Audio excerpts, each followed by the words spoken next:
Zoom, please. Right now.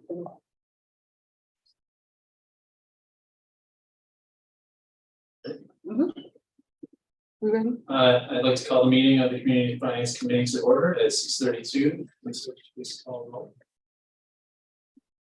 Mr. Anderson, Here. Ms. Cleveland, Mr. Kosky, Here. Mr. Davis, Ms. Guerrero, Mr. Henry. Here. Mr. Imhoff, Here. Dr. Johnson, Yes, here. Mr. Kohler, Here. Mr. Miller, Here. Ms. Sedor. Here. Thank you, Lisa, for turning around the minutes so quickly. It's only been a couple weeks since the last meeting. Appreciate that. Did anyone have any questions or changes to the minutes? If not, could I have a motion to approve the minutes from the October 18th meeting? First, Ron second. All in favor? Aye. Opposed? Thank you. Next item on the agenda is public comments.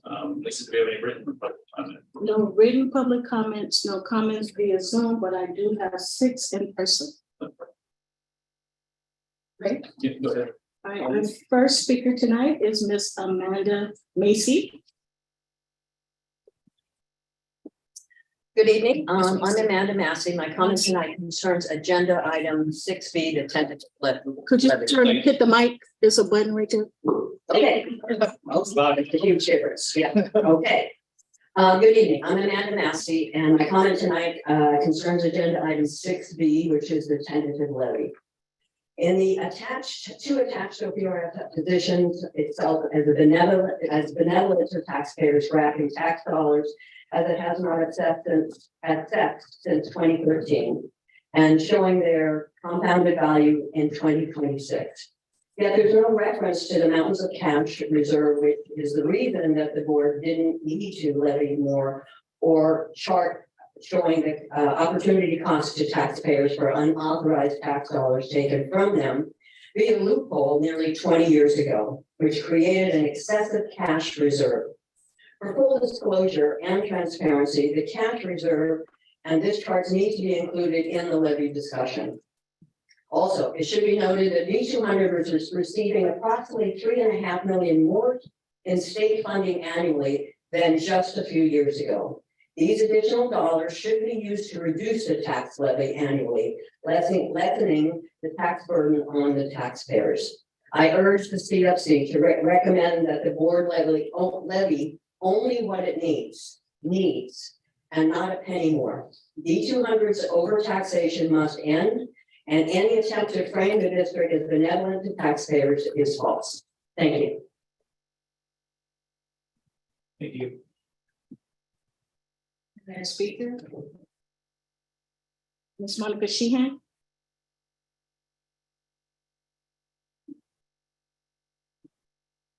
Good evening. I'm Monica Sheehan, and my comment tonight concerns agenda item 6A, Project 2 update.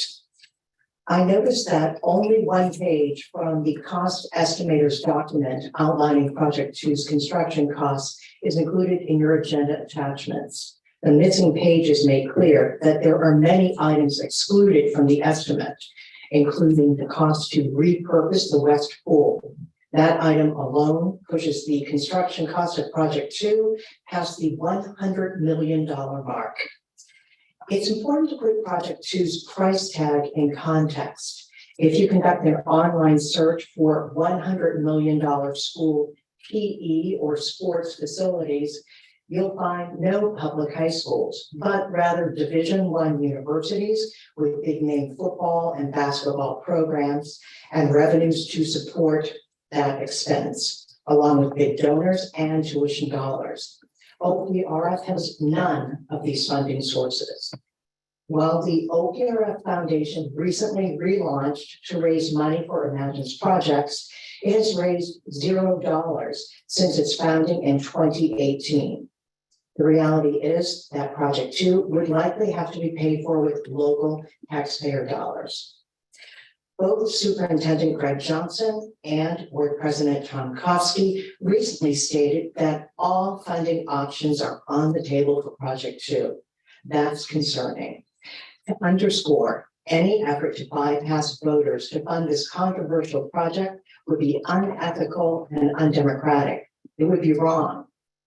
This expensive project, which would require a higher annual tax levy for at least the next 2 decades to pay for it, needs voter approval.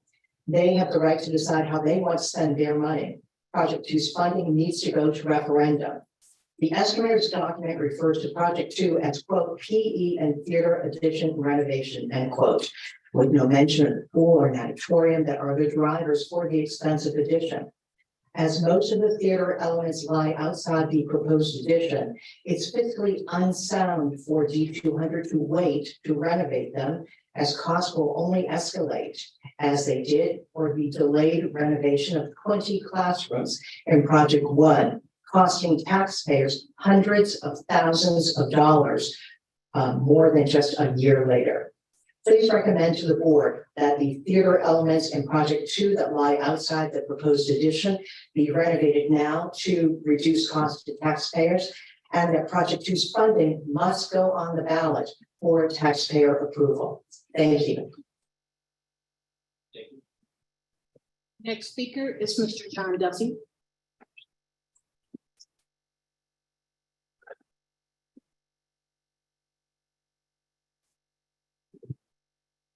Good evening. I'm here representing a group called the Committee for Equity and Excellence in Education. Now, we didn't just pick up it. We've been doing this work for 12 years, starting this fall. I'm speaking about equity assessment as it applies to expenditures.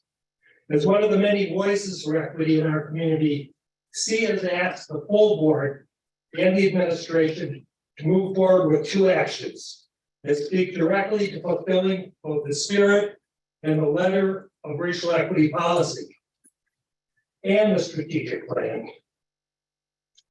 The first of these goals is establishing a protocol for evaluating academic expenditures that are benchmarked against evidence-based funding developed by the state of Illinois. To that end, we've submitted a set of principles to guide that assessment. We're certainly willing to negotiate that and work with the administration. We work closely on the policy itself and on the procedures over a 2-year period with many other people. We think that such an assessment of expenditures is essential for the success of the freshman restructuring, but it goes further. There are 125 students who aren't in the all-honors curriculum. They need that kind of assessment also. The second goal this board set in 2020 in response to the racial equity policy and procedures was utilizing procedures to evaluate the equity impact of capital expenditures. That's the heart of the matter here.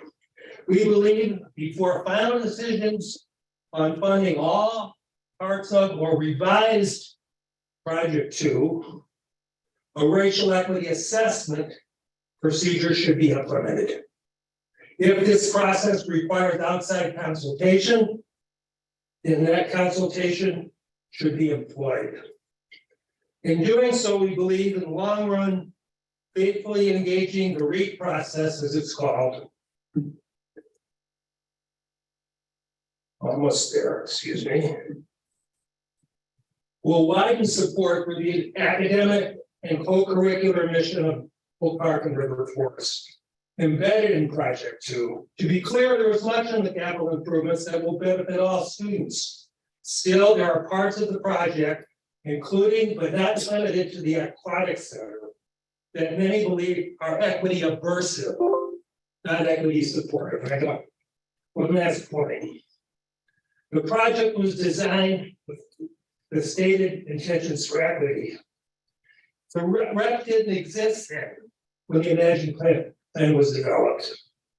A faithful following of equity evaluation process now will make the final work worthy of even greater celebration. The REIT is part of the district's equity procedures, not because it's a fast process, but because without such protocols, our history demonstrates that inequities persist and aggravate. In 2019 and 2020, this community and board pledged to not let that happen. Together, we must live up to that pledge. And I left a full document, formal statement for the board members that can be passed on to the committee members too. Thank you. Thank you. Our next speaker, Mr. Tim Brandhorst. Hey, good evening. I'm Tim Randhorst. I want to speak tonight about the Imagine Project 2 agenda item. I think this committee sometimes struggles a little bit with its mission and how you can be most helpful to the board. And so I just wanted to suggest tonight a way that you can be, I think, incredibly helpful to the board and also to the communities of both Park and River Forest. In considering Project 2, the board is going to grapple with some purely political questions. Is there widespread community support for Project 2? Is there an ethical obligation to go to referendum? These are questions for the board and the board alone, and not for this committee.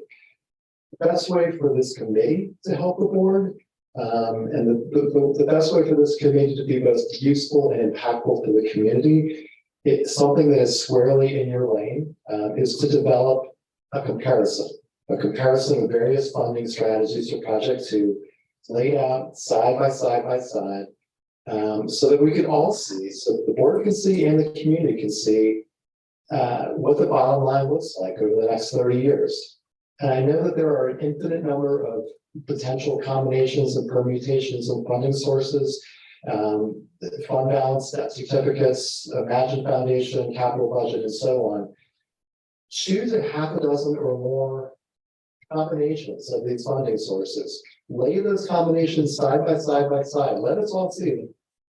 Let us see the range of possibility. Help the board understand the interplay between each of those funding factors. Help the board members understand each factor, how they interplay with each other. Help the community see the complexity of the possibilities here. It's not going to be particularly useful for this committee to recommend just one path forward. Funding strategy is just one component of the board's decision. What's going to be helpful is presenting options.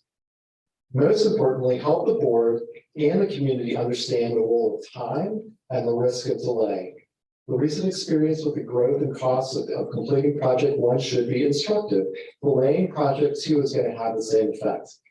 It's going to be enormously helpful for the CFC to include the cost of delay in its scenarios to help the board understand that delaying the beginning of the project because of the election day calendar, that there was a delta in the current estimated cost and a post-referendum cost for Project 2. And that delta is going to be significant and meaningful. Quantifying that delta between today and a post-referendum cost is right in your lane. If you can quantify that, you'll be greatly assisting the board in this decision making. Thanks to each of you for your volunteer service, and thanks for letting me address you tonight. Thank you. Next speaker is Mr. Marty Bernstein. Piece of paper, old school. Good evening. This is the first time I'm speaking at a CFC meeting, so thanks to the members of the CFC for your public service. I know I couldn't go to dozens of board meetings a week or whatever kind of meetings, but so I'll just talk here instead. Did you know that you can do an average load of laundry with 1 to 2 tablespoons of laundry detergent? I get back to that later. Project 2 is what I'm talking about tonight. The estimate for Project 2 is grossly underestimated, in particular for one reason, because if it's built and if District 200 plans to hold meets, I believe there's a requirement for parking. to satisfy an audience that would be, brought to a meet. And there's nothing in project 2 about parking. But there is in the 10-year maintenance plan, 2 line items for parking. One is to add 1 level of parking for $4 million. And another one is to add 4 levels of parking for $24 million. Those figures are directly related to the natatorium and the need to have that parking. So you've got 99.99 million, which is, typically you go in the store and you see something's 97 cents, not $1.02, because it seems cheaper. It's not cheaper. So take the $24 million option, that's already putting you at $125 million. You have to figure in the 25% overrun that project 1 had. You add $25 million there. And $8 million there. By the time you're done with project 2 and everything that's going to cost to build this thing, you could do projects 3, 4, and 5 for almost the same amount of money. If you do 3, 4, and 5, you will renovate or build new classrooms, approximately 110 new classrooms or labs that are new or updated. That amount of updated space can service the population of the school every single day. You're not going to run 3,400 kids through the natatorium in a day. So I think, and my suggestion, what the CFC should suggest to the board is that project 2 go to the end of the line. Project 3, 4, and 5 be done before that, because you get much more bang for your buck doing it that way. And the reason I mentioned 1 to 2 tablespoons of laundry detergent, the natatorium in project 2 to me is when you're doing a wash. You only need a little bit. You don't need the big pool. You don't need the big building. But 3, 4, and 5 is when you're buying the dishwasher or the laundry unit. And that's where you put your effort and that's where you put your money in, because you're going to get a far bigger bang for your buck. You're going to satisfy a lot more needs for a lot more people in a shorter time. Thank you. Thank you. Our last speaker tonight is Allison Welch.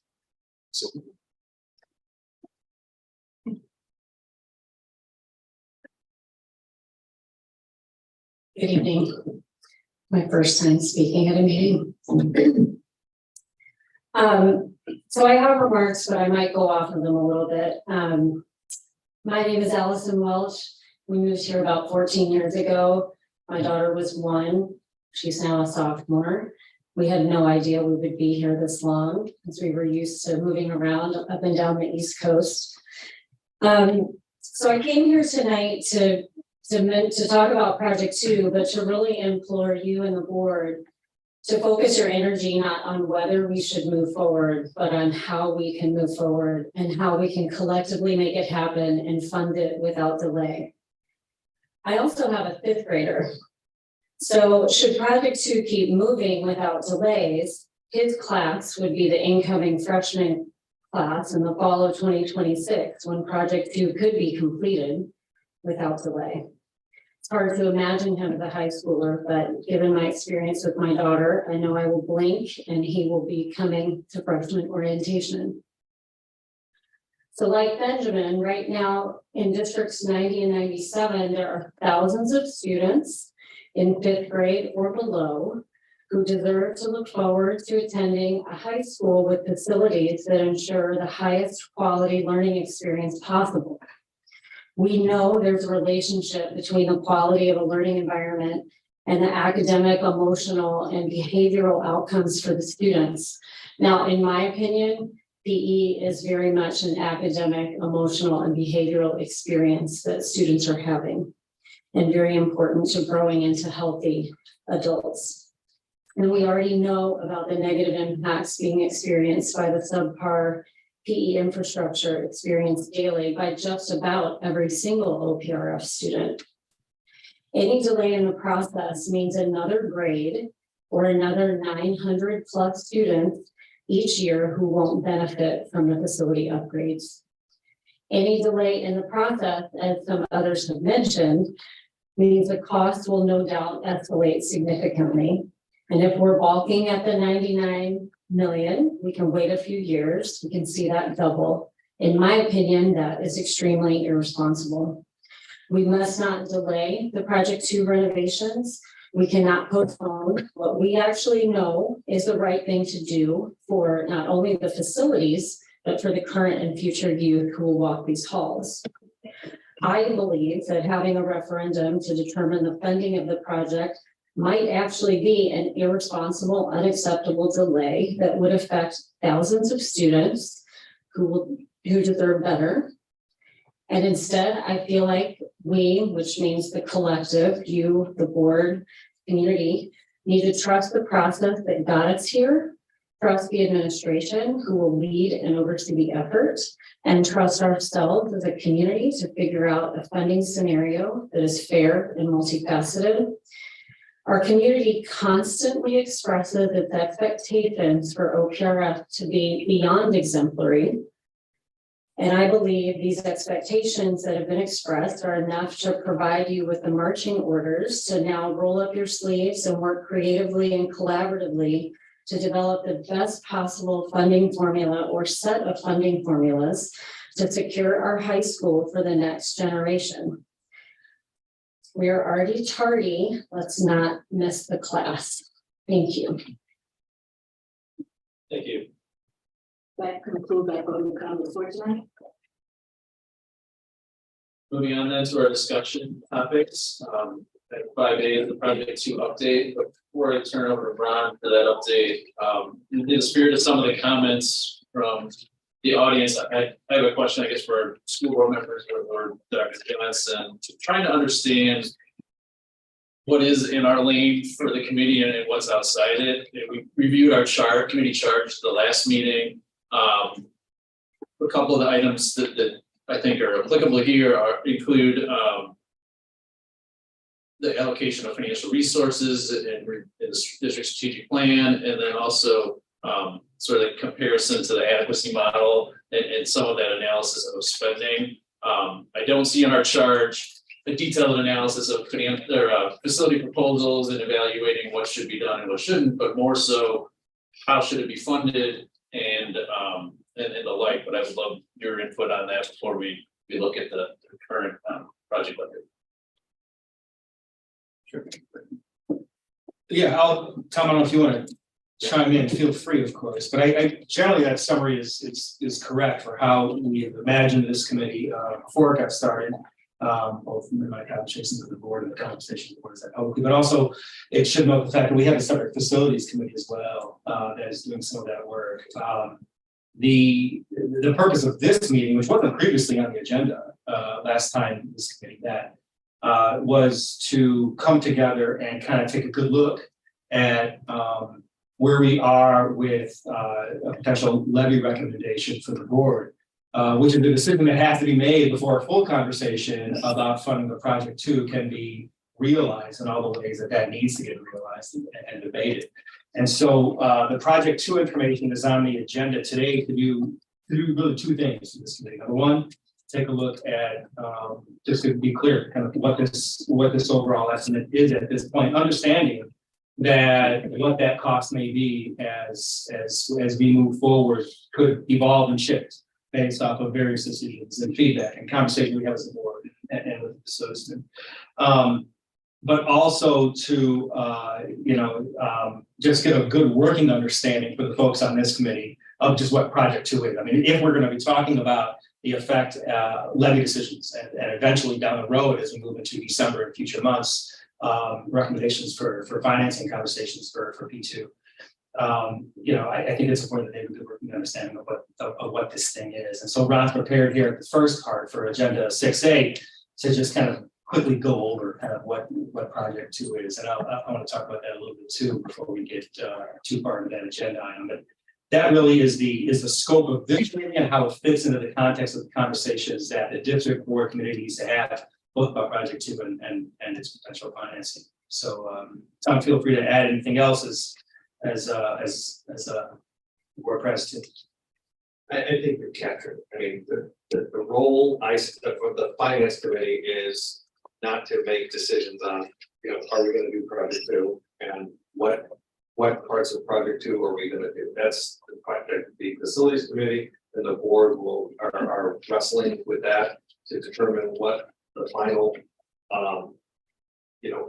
scope and such is. The role of this committee will be to then, what are the best options to fund and have it fit in with our long-term financial plans. That's helpful, thank you. Do you know at this point what the timetable of those decisions might be with the facilities committee and the board? That's where it still intersects with this committee is sequencing our conversations so that it aligns with your conversations. So, I mean, we have a goal to, to make a funding, assuming things mature, make a funding decision in this school year. Okay. So that's kind of the end. There's a number of pieces that need to occur before that, happens. Do you want to do an intro to Ron's? Any questions, I guess, on that? Yeah, before you transition. I'm okay for now. Okay. Right. All right, cool. Yeah, so Ron's gonna give a quick, are we good for 6 seconds? Yeah. All right. Ron's gonna give a quick overview of just what project two is as presented to the board, really 2 meetings ago at the October regular. And he'll be kind of moving through those slides, not in the same detail that we did that night, but just as a quick overview. And I do want to speak to one element before he does that. And my mic is going to be on for me to continue that. Thank you. And that is the fact that when the Imagine process first got together, really before I was even in the district, much less in this seat, it set out to accomplish kind of a master facilities plan based off of the needs to be responsible, the needs to be to kind of do the best we can right now to meet the current and the future needs of our kids, but to also do so in with a mindset of what is the most equitable way to accomplish those goals. And that is something that the Imagine team took to heart as they went through that process. As I came to the district, I can attest to seeing that firsthand in the conversations that occurred around the table in the various subcommittees that were formed. I also want to point out that project two, the schematic design and the estimate that you see in front of us here,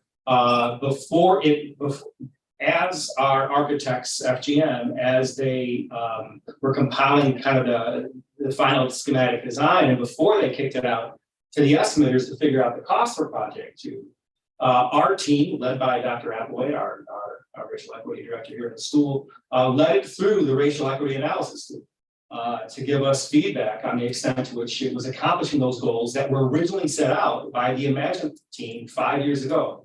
And there's a lot of feedback that we got, a lot of conversation we had. I'll tell you 2 high-level bits of feedback right now. One thing that they learned is that the way the racial equity analysis tool was originally designed, the questions are good, they're useful from a high level, but we might want to look at different tools that kind of really help us to take a look at major capital projects as we continue to kind of vet and think about this project. Number 2, one of the things that has been repeated in various places, board meeting and elsewhere, is that project 2 is designed to meet the needs of all of our students, every one of whom, for the most part, on any given day, will be utilizing the spaces that are proposed in project 2. In doing so, they help to ensure that every one of our kids will be able to be on site when it's all done and it's all in place. For not only, of course, their physical education needs during the 8 to 3:11 school day, but also as part of their extracurricular program. So that the kids, whether they're participating in anything from swim, of course, yes, to a variety of other extracurricular programs, will be able to be on site, immediately after school, thus disrupting delays to their competitions and their practices and all that. As they would otherwise have to be transported, from one place to the other, which is still going on for a number of our programs. So that's some of the feedback that we got, and I'll be happy in another cover to kind of talk about that in greater detail. But that is context for project 2 and how and why we are at the place that we are in right now. So with that said, I'm going to turn it over to Ron to kind of get down to the some of the images that we see here and some of the needs that are being met through project two. Okay. And again, I just want to re-illustrate the point that was already said. You know, the purpose here is to have a working understanding of what this thing is, so that when we have conversations about the levy and in future meetings, you know, about funding options, that we have a good understanding of what this thing is. So Ron, go ahead. Thanks for taking it. One second. This is the first time you had an audience in person. We might want to plan for future meetings to have something set up so the audience can see what we have up on the screen too. You what? Quickly. If you could project, that would be great. Yes. Why don't we- Can you project? No. Fred, Ron, on could you this email me computer.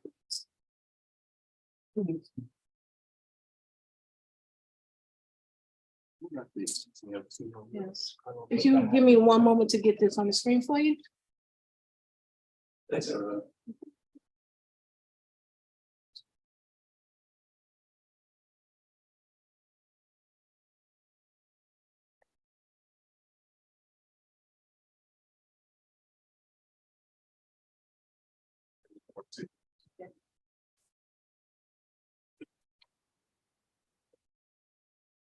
We want this for now. I think that's fine.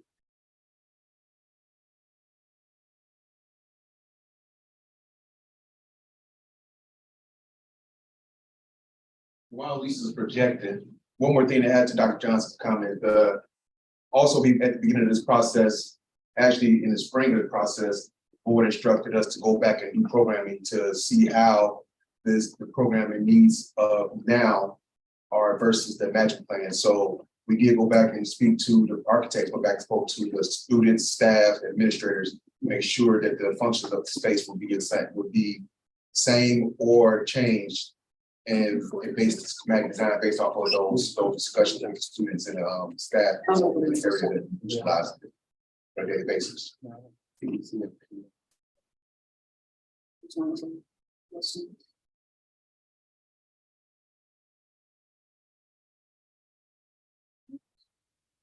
One minute.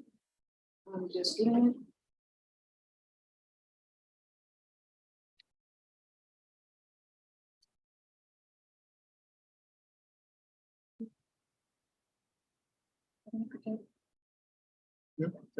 No, how do you make it? So, Oh.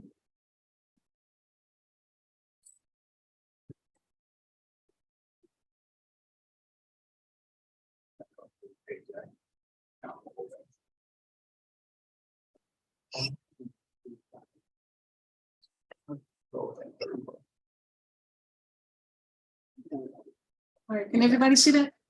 All right, let's see the next slide. Sure. Next one? We're illustrating images of why we need project two. These are the configurations and the environment. And also right hand side, you see the little theater, you see the hallways, walls, those type of things. These are the current conditions. Next.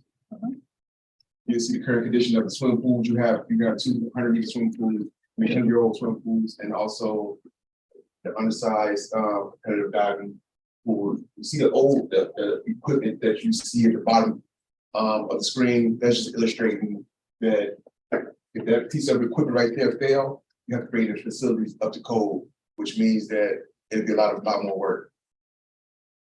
You see the dance studio on the right hand side. You see the holes in the floor in the gym that's used for multi purpose, not just for the for gymnastics and those things, but it's multi-purpose floor that has holes in it. Next, here you have the gymnasium, which is we're illustrating, kind of show you that the basketball court is just a foot and a half away from the wall. Where kids run to the wall all the time, you pad on the wall. You see on the right hand side, you see the weight room, the current weight room that has no air conditioning, and also you have the no storage for any of the items that's in there. Next, see current locker rooms, which one of our board members commented that the locker rooms are the same as when you were in high school here. The current classroom. Next. Now, this is a schematic design of the new way that building was built, how it would look. And you can see that we have the glass bringing more natural daylight. And it also blends into the current architecture of the current building. Next. This is the view from the other side by the parking garage. Next. So now you have a schematic design of what it would look like on the inside. First floor, you see the pool on the side, you see the weight room, you see classrooms, you see all the renovated areas, which you will later slides, you'll see the actual concept of what it would look like if it was actually drawn. Next. This is the basement, so going under what you just seen. Have the pool well, where the mechanical room is, locker rooms, athletic locker rooms, equipment manager room, training room, and you see the alternate options that you'll see later on in stormwater detention. Next. They'll go to the second floor, which will be the second level of for the viewing space. You see dance studio on your right hand side, classrooms, the right bottom, and the offices in the yellow. You have the prop storage for the theater. You have mother's room, in a common area that you see in the gray, light gray. Next. The third floor, you have a full competition basketball court. It serves during the day for 3 basketball courts for gym purposes. And for volleyball games and things like that, you can bring out bleachers and have a full competition basketball court in the middle. And you have your display case, your common area, locker rooms, and also you have the coaches, the official locker rooms and concessions for that floor. And also there's an elevator that serves this whole wing in the top right hand corner. Next. Here you have the 4th floor, which you will see the green space. That's also an alternate where you could utilize it as a area where you do multiple things for students or the staff, which you'll see more detail in a later slide. Go to the next.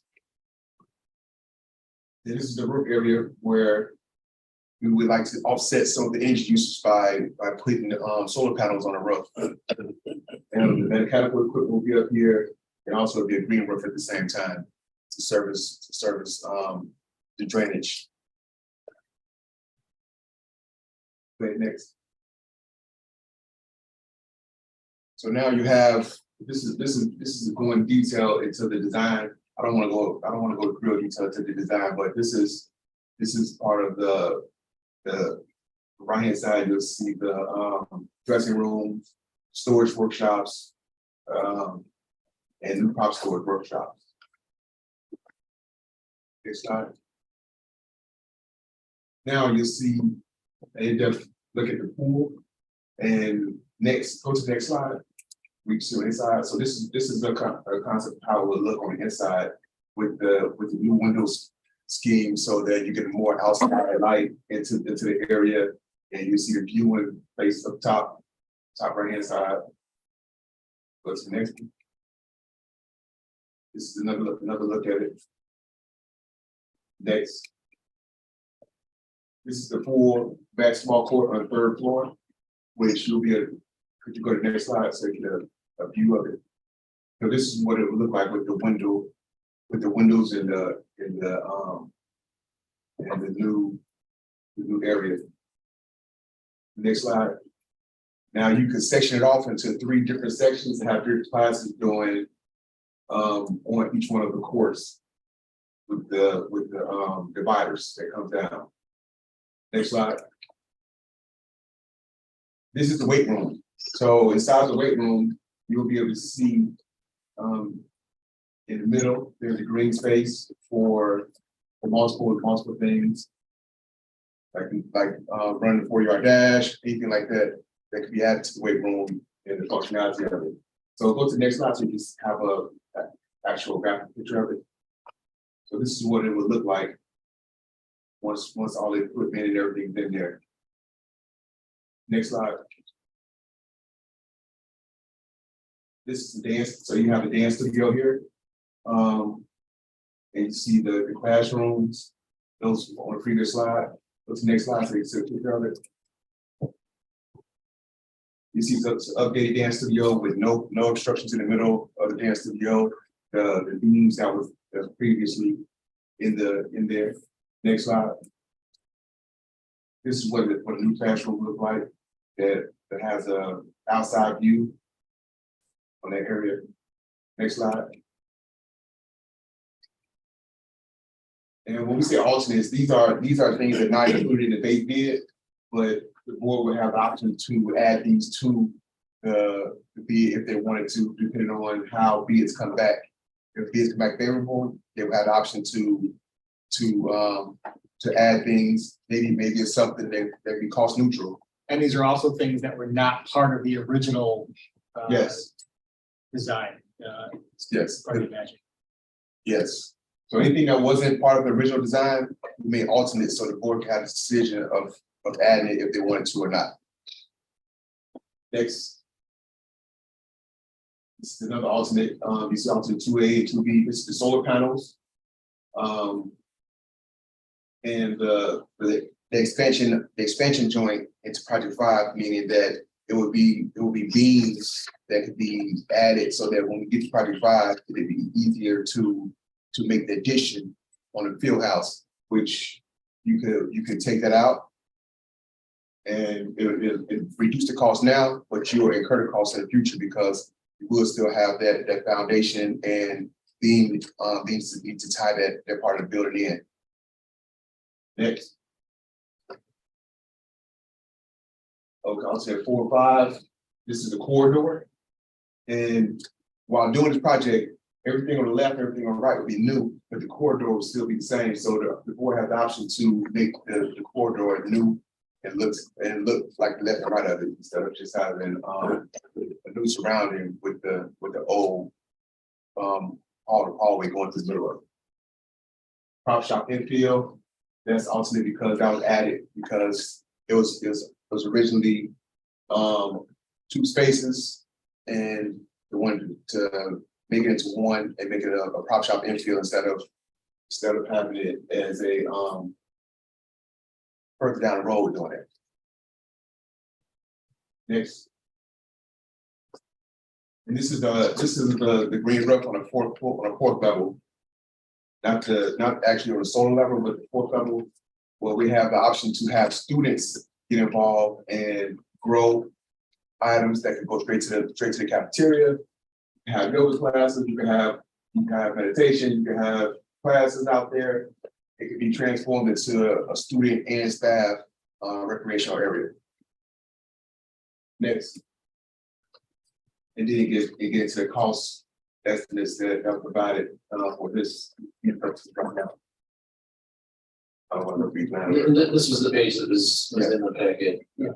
All right. Yeah. That was just good.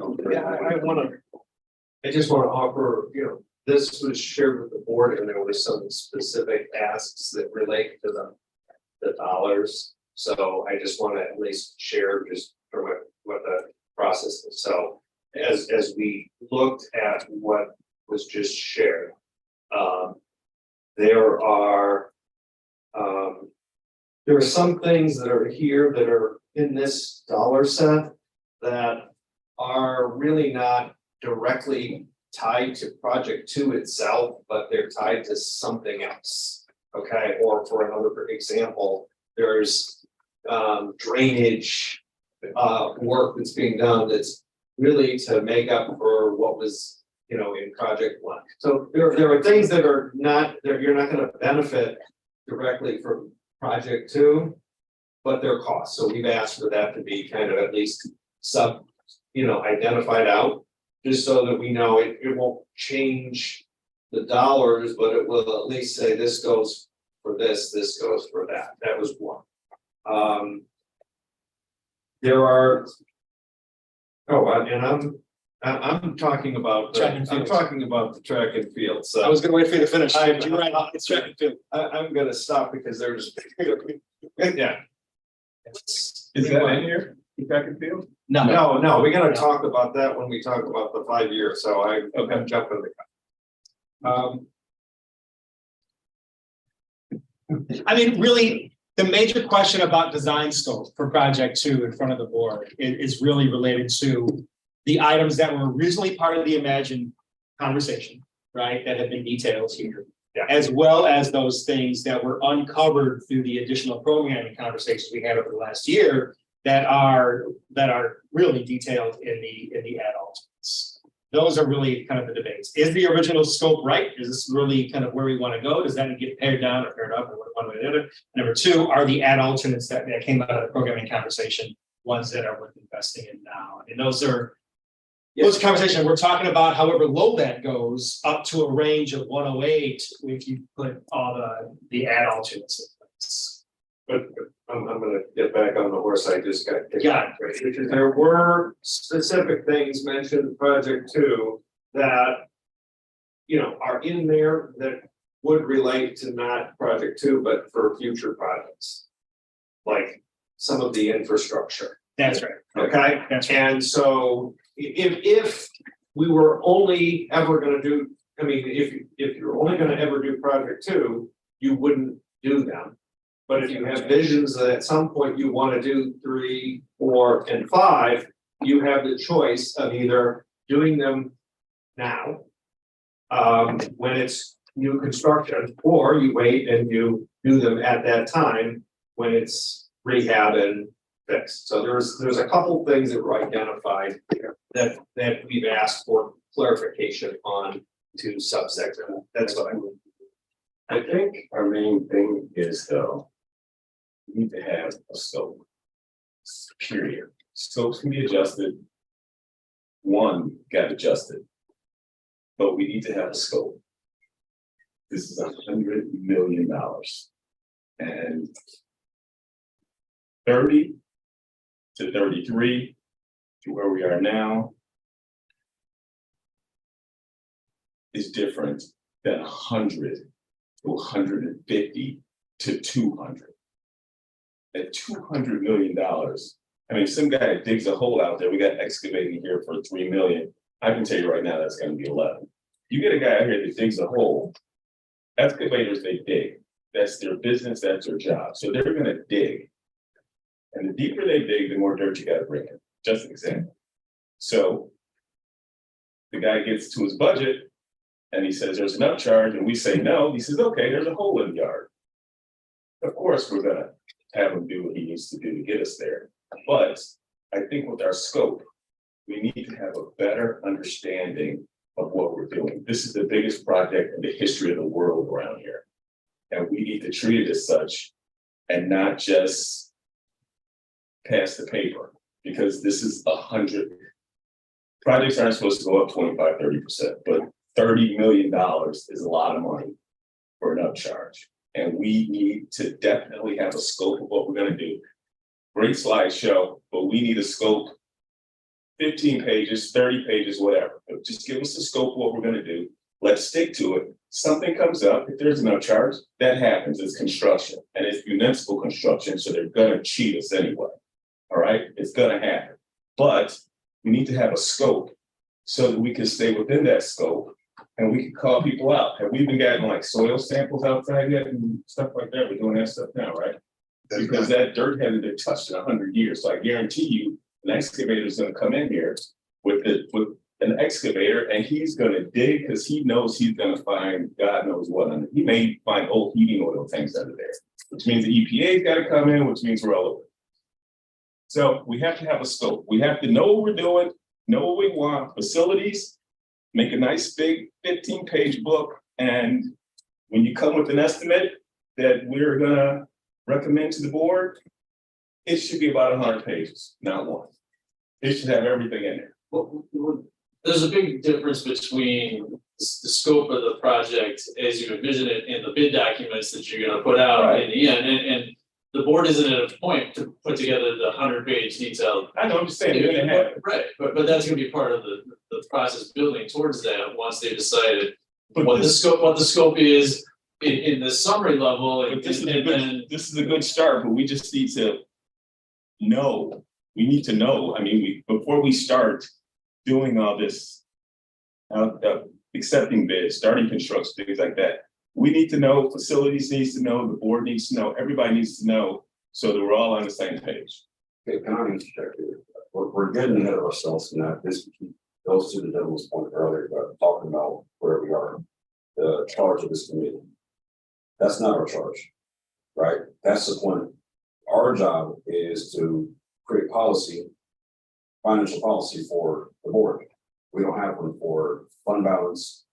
When to utilize that, if we're going to use that, we need to create those policies, right? Yes. This, what we're seeing is an estimate based on programming that the architect did, right? We're nowhere near scope of work, with any of the details of scope of work and bid documents, so on and so forth. We need to be able to craft policy that can tell the board and the community how we can do expenditures for capital projects or maintenance projects. Because we spend time doing everything else whenever we get our job done. I'll be frank about it, because we have to focus on our charge here as a finance committee. Facilities of scope. That's their part. We get our part, talk about funding, how do we do things, how do we finance things, how do we pay for things, how do we adjust the fund balance to the appropriate level. That's not our charge. And I'm saying it because we have an hour and 30 minutes to these meetings, not 5 hours of the board meeting. So I think we should focus on our charge, kind of focus on that part. And as we get further down the line next year, whenever it is, scope coming in place, then that's a different meeting. Perhaps we attend that meeting and talk about it there, but we have to do finance. That's our job, it's finance. I appreciate that comment. At the last meeting, we did pass on recommendations for a debt policy. Right. We've discussed the fund balance policy multiple times, and we'll hopefully be coming with a recommendation in that regard too. The whole reason we had this short turnaround to another meeting was this is obviously new information, wanted to share it with the committee as it relates to the levy topic, which is our primary agenda item here for the rest of the meeting. So does Greg or anyone else have any questions or comments related to project 2 estimates as it would impact a levy recommendation or otherwise? Not really anything lobby wise, just more so in the future, we probably will have to revisit. We'll probably see options or thought processes of what we want to see in terms of funding options. It's the August data that was kind of just did a presentation. That's already out of date. That was before traffic deal was approved. That was project estimate of 90 million. That's 100 million at least. So there's 10 million there. So there's a lot of Not to mention interest rates have changed a little. the same contract was approved to like millions of dollars difference now between that. So I don't know what we're looking at for that. So that's future meeting. That's not this meeting. That's just the point to figure out. Anything else on project 2? Okay. Then our last discussion topic is the tentative levy. We talked about that a few weeks ago and looked at 0% and 5% scenarios.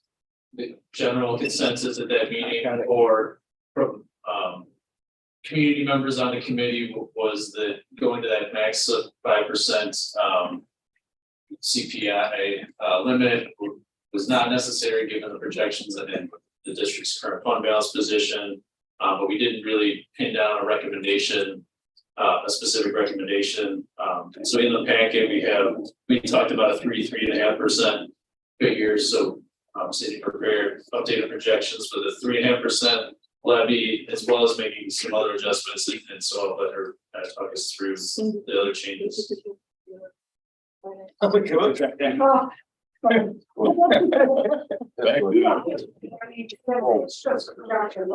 we should share it.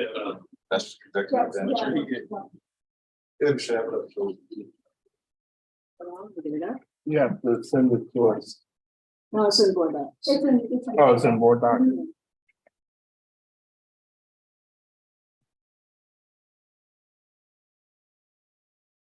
You can probably go ahead, Cindy, while we wait for that to. Hold on.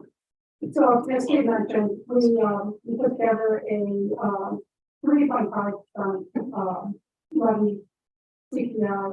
The other thing that happened with this is taking into consideration no project two, the new cost that you see here. But what is in here is in the building maintenance is the dollar amounts as if project two has not happened. Because there are some things in building maintenance that would still need to happen if project two is not completed. If project two is completed, those costs would more than likely come out of the building maintenance side. And then the other is for geothermal. What was added in here were the incentives. So we just split them, not 100% sure we receive them. We just took from one of the prior meetings, the 2.8 million, and we just split it over the 2 years. And the other that we have, we just put in a, the fund balance target over the next 5 years, which shows where the 25 and 75% would be. And also to the chart that shows the max extension and actual extension, and also to the estimated compounding impact over 5 years. Yes, yeah, this is the one, and there's a couple of other that I was just talking about. See.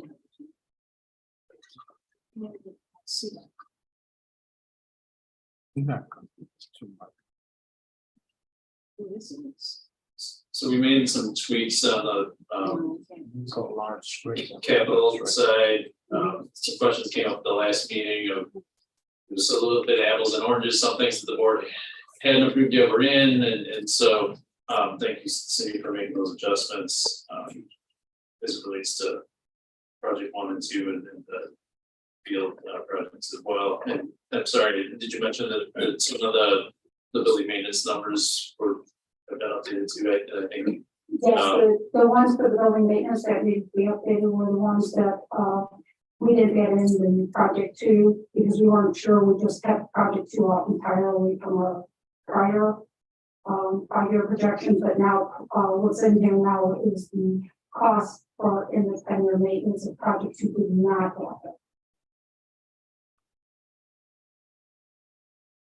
That's not it.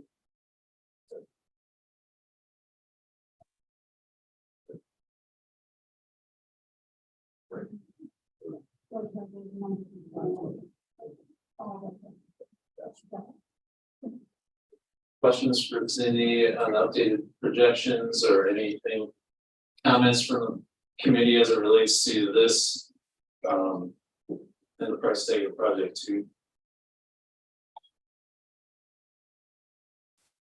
I guess no for Just so that we're all on the same page as we look at this, because it's a challenge because of what you include or don't include. If you don't, project 2 has been pulled out in its entirety, correct? Other than the costs already. Other than, Yeah. right, so, but I mean, because in here, just so, as I look at this, you have geothermal is in here, okay? If we didn't do project 2, geothermal would be what? It's for the track, but it would be somehow or other used in some other way, correct? Correct, you still have some costs later, so. I mean, it wouldn't be fit, but That's exactly right. We would have to find a way to renovate the existing building to utilize the geothermal wells. Correct. For heating. I'm just, But it couldn't be part of new construction. Because that's right. okay, that was the geothermal. The second question is that in here is the athletic fields in its entirety, including current, or is this? There's still at 15.6, when I talked to the architect about it, she said, to use the 15.6, we weren't sure when it was presented to the board, 17, if it So, would actually be updated or not. so that's where the board was presented a proposal for the athletic fields last week. I'm getting my weeks, is that right? That's right. Okay. And it was $17.5 billion, so it's not exactly in line with these dollars. That's one where we've asked them to come back and look at a number of pieces. So again, it's a moving, it's not yet a finalized piece, but it's in this assessment. A proposal, or we actually bid it out and it's come in higher than this? This was a schematic Or estimate. just a change of the estimate? The track and field has come back. Yeah. And so the board reviewed the bid results last week. Okay, the bid The results. bid results are not acted on. But you didn't. Yeah, we're still iterating. That's right. We've asked for some modifications. Yeah, I mean, in short, there's nothing in here in those big capital projects that hasn't been acted on the board in some way, even if that acting is only to say, please go out to bid on this item. That's why project 2 is new, because that has not happened. It hasn't been approved. But it's in here. So, For track and field, that's correct. yes, I'm just trying to make sure we. Because you budgeted for Correct. those items, both the beginning of the geothermal and the initial part of it. But Pretty sure that's that was partly why in the conversation for the last meeting, that anything that was in this year's budget, we should continue forward in Correct. the future years, but anything that hadn't been approved or dollars committed to yet, shouldn't. Okay, yeah, that's good. Point number 3 is, I believe you said this projection has a 3.5% increase in year 1, but it also has that in year 2. Is that correct? Yes. That's what it is on Yeah, this. Yeah, I'm just making sure because these were moved and I want to make sure everything is. So I'm going to change that, not going to change this for this year. I think that has been a conservative projection for CPI, that now that we're so close to knowing what it is, it's more like we will not levy to the max next year assumption. I'm just pointing it out that as we get closer to the end of the year and that number is shaping up. It'll be over 5. Okay. All right, that was, and the last question I had was in the assumptions. It says 3 to 5 in tuition for students who are at outside schools. It says 3 to 5%. Correct, so there's 2 things that fall into tuition.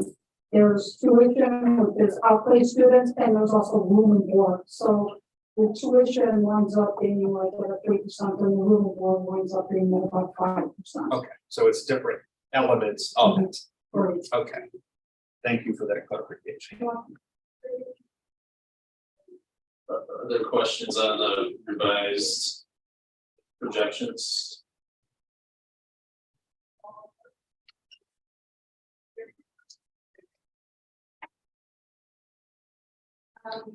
Yeah. Incentives in the geothermal. Are those just like expected, like 100%, or those just be applied for $2.8 million in grants and we're hoping to get it? No, those are incentives. What happens is we have to purchase it first, and then we have to submit in order to get the money back. Okay, so they're pretty much guaranteed. Okay.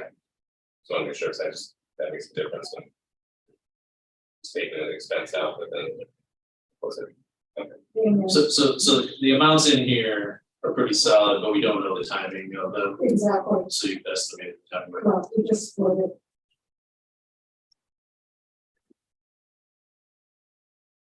Anything else?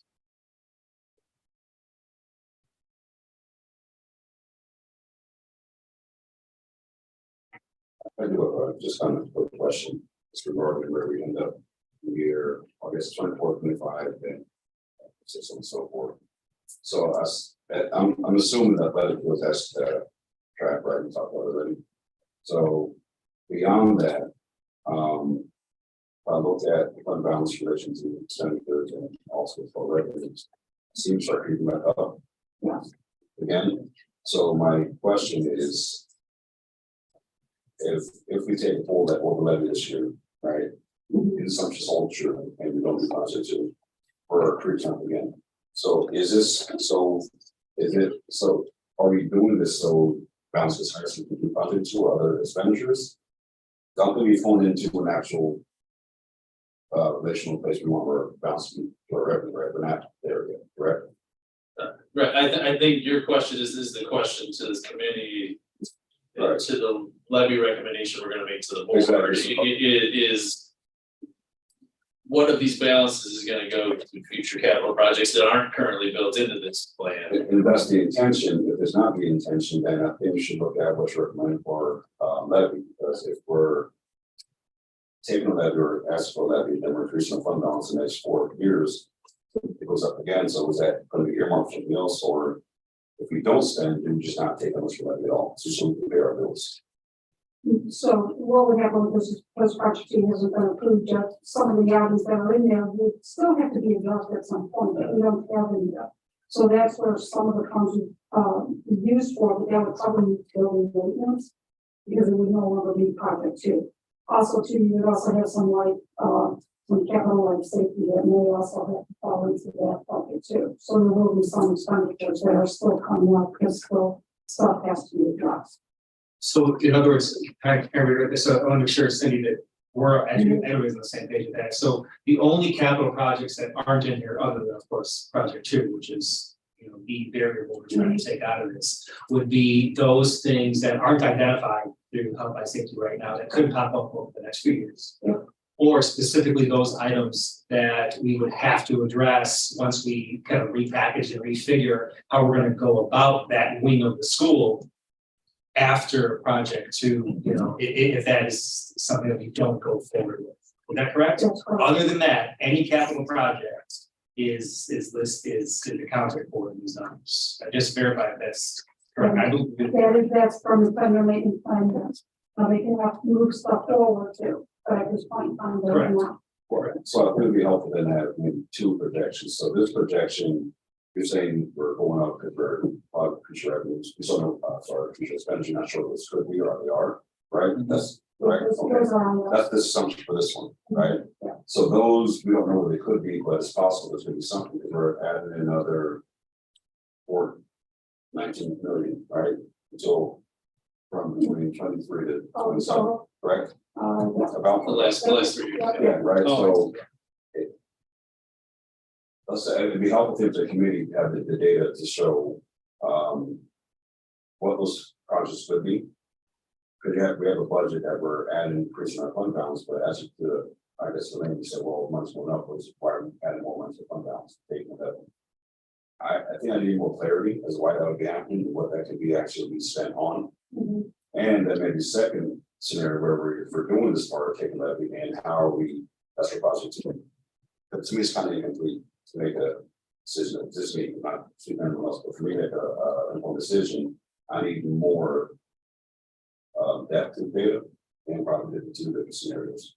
Okay, Does that make sense? yeah, so basically what would happen is if project two didn't happen, well, what you would like to see is where those dollars would they fall? Yeah, like why are we adding more, Okay, right? Because we can't just say we would, if you're not seeing the way, this is, the answer says board member, got to answer to the community, right? So, and then other ones would be what that for probably too, what it looks like, and it's going down, so on and so forth. It's might be changed, go down, because they have to, I'm gonna commit to, but the community has to make a recommendation to what to the board based on the base set of data, and I think those two scenarios would be helpful, but they say, yes, is a number.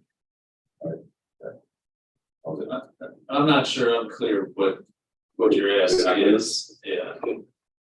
He wants to know, so as the capital building maintenance goes up, and there's no project two in there, he wants to know the projects that are in. Right, if you look at our fund balance, from the last 4 years, it goes up from 65, it's been down, that equals to 84. Right? Understood. Increase 19 million. Yeah, then the percentage goes up to Right, so. where we're just under the max of the What- so- policy, so. Correct, so why is the question, do we need to go that much further, that we're exceeding our needs, right, what we need? But if this assumption that we're gonna spend it on something else, we should know that something could be or will be. So if that, I'm being clear. You are being clear. Okay. The only thing that, so, at least as far as wanting to know where any surpluses could potentially go on the capital list. So our 10-year maintenance plan is accounted for in these numbers through 5 years, okay? But as the title suggests, it's a 10-year plan. And so there are a number of items, you know, further beyond that, you know, those surpluses certainly could be used for.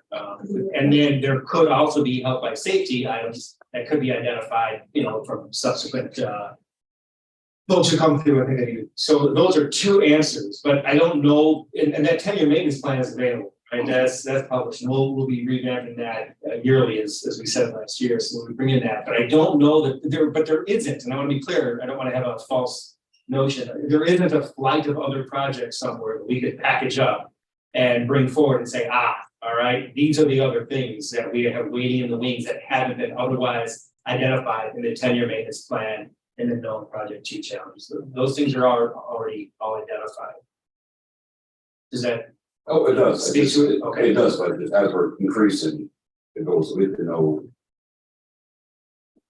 So that means being taken for whatever number that is. The suggestion is for those next 4 and 5 years. If we're increasing our fund balance again, there's no why we're doing it. Right, I mean, does that make sense? Or my Perfect. Okay, because if it's not earmarked for something, we need to take as much. If we're meeting our needs of expenditures, do we need to increase our fund balance 19 million for 4 years? And the second balance, I think that's what the second one be. This is for need your recommendation. He's saying point to you guys, but I said we sit on the board, Tom is on the board, we can vote on these things, right? So we have to then know if we're going to get sketching for the levy we're taking. Each have a full spectrum of data to make an informed decision, so we can actually come to you guys vetted it and community can actually vote on. That's how my brain is working. Sorry, it has to be in a certain way to make sense. Otherwise, I really can't move forward. If it's not clear, then I can't make a decision, and I think that's the service to. What's on? Yeah, I just a couple of additional comments, but I've already gone once, so Go ahead. Okay, you know, as we deal with the projection model, okay, and I'm going back to prior times where this is the old hurricane path, that the further you get out, the wider it's gonna be, and our job is to try to make it as narrow as we can. And this has been kind of modified and scrubbed as we've gone through time. A number of things that were previously in projection models have been removed, things like what if, pension, all those stuff. So all that stuff that woulda, coulda, shoulda isn't in here. Okay, this is really down to operating the entity, with the big curveball being, capital projects. Now, if you look at what's in there as I see it, a lot of the stuff in there, which is people, okay, that's 80% of your cost. We've got that pretty well down because we've got contracts, and so that's reasonably tight, other than a big assumption on healthcare. Okay, I mean, healthcare is an assumption you make, and I think the assumption there was 4%. So that's really covers the people, other than, and this goes back to prior time. That's assuming that we don't change the number of people we have. Okay, I mean, this is saying, right? I mean, there's no changes in the staffing level quantity in this. Okay.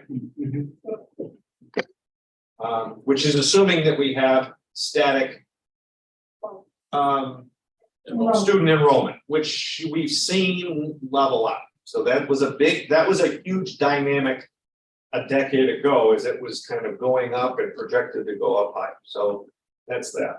So I think the people side, the one thing that I'm looking at is for the building maintenance line, okay?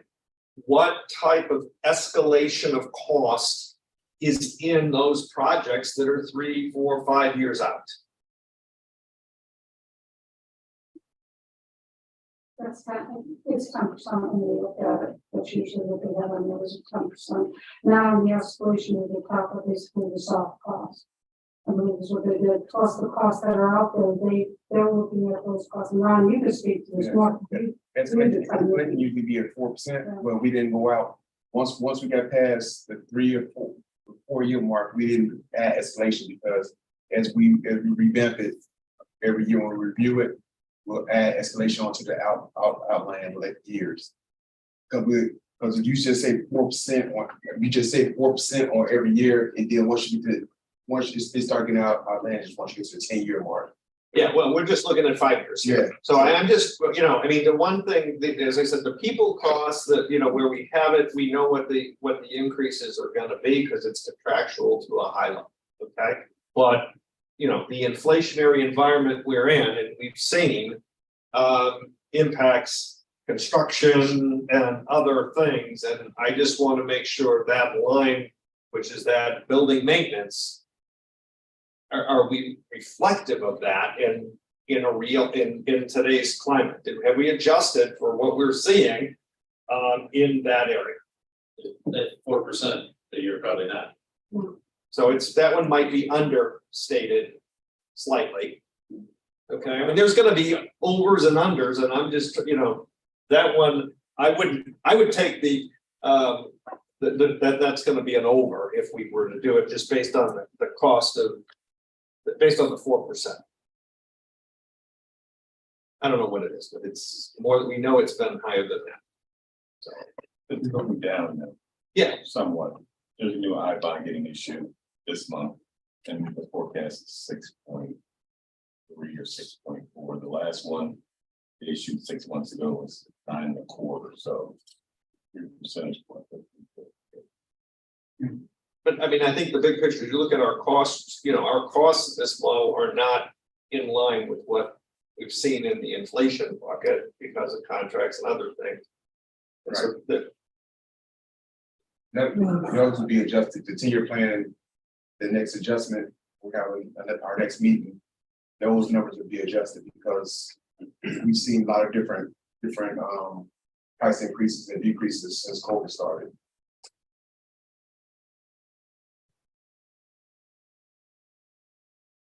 So if we just look at the 1-year levy decision that's kind of, on the board's plate in the next 6 weeks, that's affecting 23-24 revenues in that fiscal year. And each year's levy decision, is driving the future years. So when we look at the surpluses in 25, 6, and 7, those are predicated on, yes, the levy bills on prior year levies, but it's also on future CPI assumptions and future levy votes too.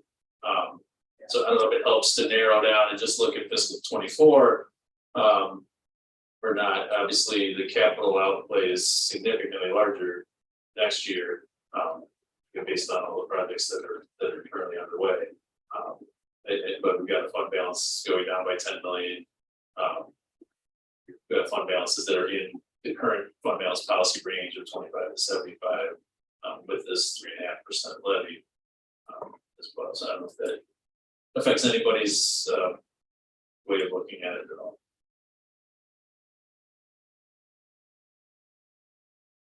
At this point, is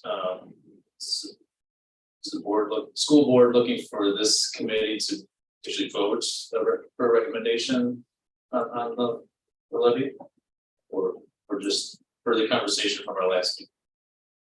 Well, what's the timeline again to make the decision? So the levy recommendation will be going to the board at the regular meeting a week from tomorrow night, so 8 days from now.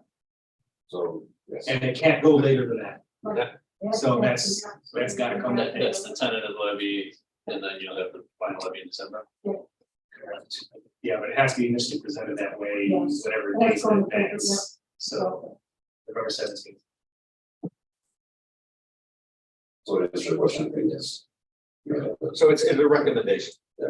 When you say vote, I mean, it's not a move, right? Okay, We need a consensus Action recommendation. item, but it is a consensus recommendation to the board. so I felt like at the last meeting, we had a consensus recommendation of between 3% and 3.5%. If we want to fine tune that then, or go off of that to a different number based on conversations tonight. Thoughts there? I think Cal and Greg, you guys were the ones who kind of threw out those numbers last time.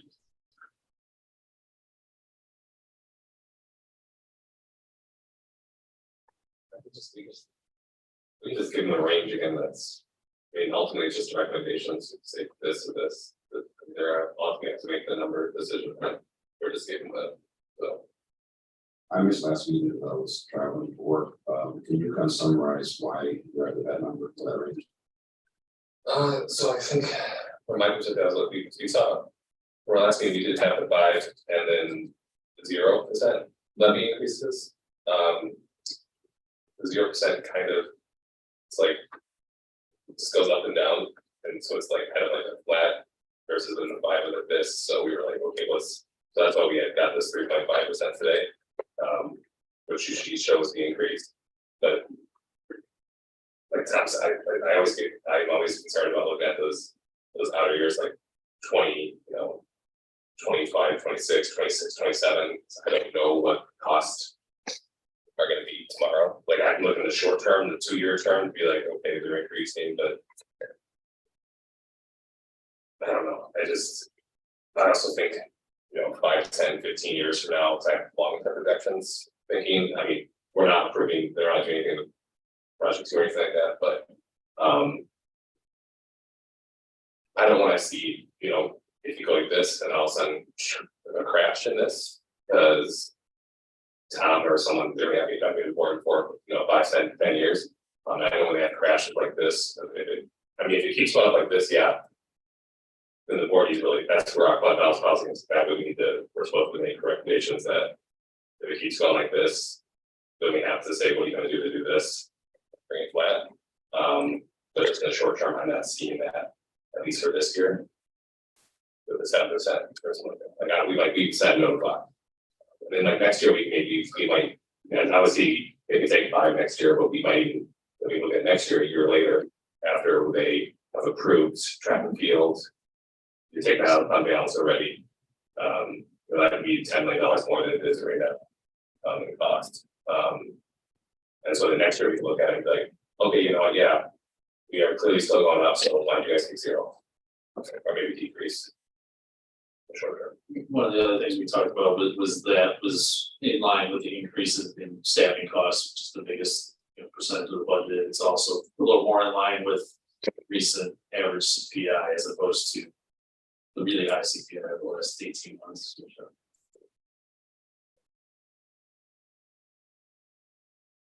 I agree. Cal, No, I agree. We were like at 3.5. I think we even said like 3.25, 3.5. Yeah. Board members, does that give you the We can consensus that you- carry that back to the board as the recommendation and provide your input and appreciate it. yes, we got a summary to the board from this, based on. I don't read the meeting, we got a summary, as far as recommendation why now. Right, that was something else we talked about at the last meeting. It was our charge talks about quarterly written reports. What we talked about was after every meeting, I sent a quick report to the board.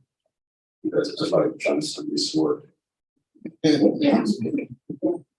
We can do that, and we also need to put it in our, just paragraph in our memo, but if you're writing something, you can put that in there too, if you want. Yeah, I know the two of you have been getting kind of oral reports since the committee started, but I think this will give you something to work off of. But it's good, so we don't lose anything in translation of the things before we discuss there, so.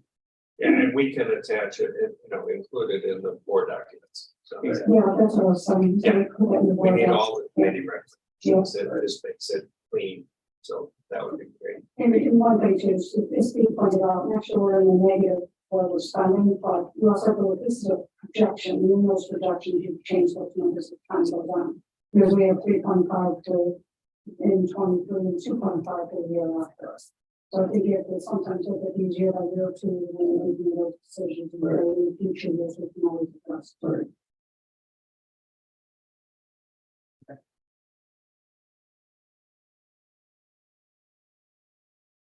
let's find it in here. We did have a future agenda item of committee elections. Like Lisa, did you put that on? Yeah. So do we need? I When do think we need in to do that? I think in a minute, like we did the elections back in February of this year. And I think this elections annually in my right time, supposed to wait before. I do have the memo. Yeah, I'm sure you're right. So I'm not sure when our next meeting will be. I just want to keep that on your radar. So it may be at our next meeting, depending on timing. Exactly. Thank you for doing that. Anyone else have any other business for the meeting? If not, I have any more out there. When's that meeting? We don't have anything scheduled. So when do we so what are we gonna do elections, you guys? At the next Well, meeting? you did Did the you- elections for this year in February. So if we don't have. It'll a meeting- depend on when the next meeting is. Exactly. If it's at the next meeting. So the future agenda item just to put on your radar because we haven't scheduled another meeting yet. So if we don't do anything until January, February, then at least it's on your radar. So you got some time to start campaigning now. I'm already campaigning. I don't want to campaign for this. I got another campaign I'm working on already. We should meet every month. I was just gonna suggest that, so there's a lot on our docket moving forward. Yeah, right? we got a lot And of stuff going on. we do elections aside, we have a lot of conversations, and we're not gonna be able to. Certainly, we're not gonna be able as a committee to come to a recommendation. For some of those decisions after a single meeting on topics. But Tom already talked about the board goal, of wanting to come to a determination about, how it's to fund.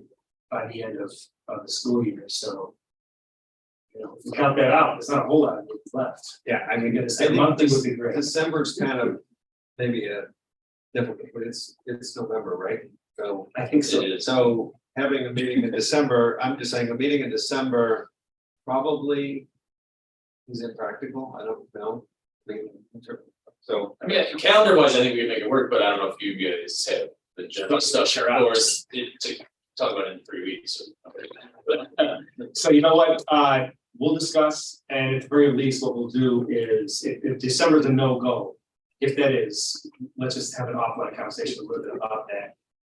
We will set out a flight of predetermined dates that are, telegraphed well in advance for January through May. So we at least have 5 good meetings there in front of us that we know. And if December's, frankly, I don't want to completely discount December. I want to talk a little bit offline to figure out if that in fact is feasible, given the short month that we have for everything else. But Because our board meeting We're on is the- like, we're on the 1st and the 15th, December, just the way I say that is the December. and that's it. Board meeting is So- the 15th, which is. Atypically, it's as early as it can be. It's just that cycle. But there's a lot of stuff to cover, so we should be more often. That's all I'm saying. Agreed. Yeah, I agree. We need a motion to adjourn. Motion Yes. adjourned. Thank you. Seconds. All in favor? Aye. Thank you. Thanks, everybody. Thank you.